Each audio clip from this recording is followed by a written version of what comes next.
You have to tap into suffering every day of your life because we have so much scarring that we have to clean up. You have to look at suffering as almost like I look at failure. To succeed, you must fail. In failure and in suffering, all the answers are in there. All the answers to all the test questions. The test is your life. All the answers are in there. You don't have to live in suffering and pain and failure all the time. You have to learn, I need to visit it. Like people hate working out.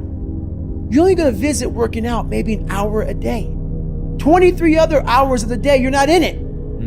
But how you become in shape is you must visit suffering, visit working out 1 hour a day. Visit suffering 1 hour a day. Visit your past failures 1 hour a day. The relationship with it is the answers are in there.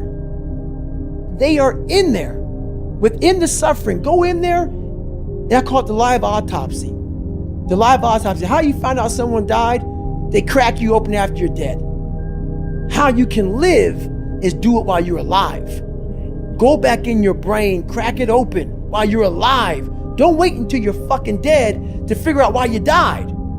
Do it while you are living. Go in there, go into the suffering, go into the pain of your life and say, why did this suck for me so bad? Why am I afraid of all this stuff? Why have I shut down the whole world? I guarantee I'll tell you why you shut down the whole world. It's in these nooks of the suffering within your brain, in the scarring, are all the answers to why you are on the couch feeling sorry for yourself. They lie within the scars. Visit them for at least an hour a day, study them, and then you'll find out more about yourself. You will then grow. So don't look at it as every day I suffer. Go into it an hour a day. Learn from yourself, learn from life, learn from your failures, learn from your insecurities, learn from your self-doubt. Don't just say, I'm afraid to jump off an airplane. What makes you afraid of it? Study it. That's why I studied my mind. Why I became so powerful in the mind is because I realized I was weak. So instead of running away from the mind, I dove into it and said, what is making me weak? Oh, this makes sense. I came from hell. I came from a place that beat me down to nothing, which is why I'm afraid. All this makes sense. So systematically, one by one, I went back and met every single person in my mind, every situation. I went one-on-one with them again in my mind and said, okay, let's now revisit this. And that's how you do it. That's how it works. You live in a dominant culture that is designed to destroy your sense of self and your belief in yourself.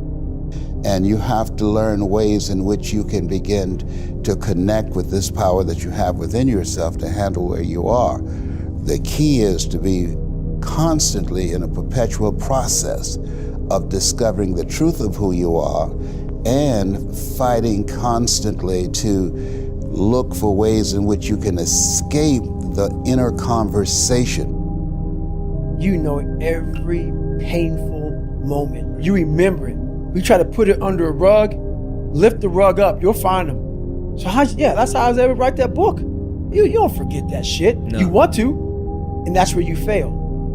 By trying to forget it. That's where you fail. That's where there's no growth. Let's just move forward from all this. There's no growth there. There's no growth there. No. You just want to forget about it. You will continue making the same fucked up mistake. You will continue doing the same things wrong if you don't go back. So as I'm talking and as I'm going back, I'm very aware that I'm going to do that. And I may do it for 45 minutes.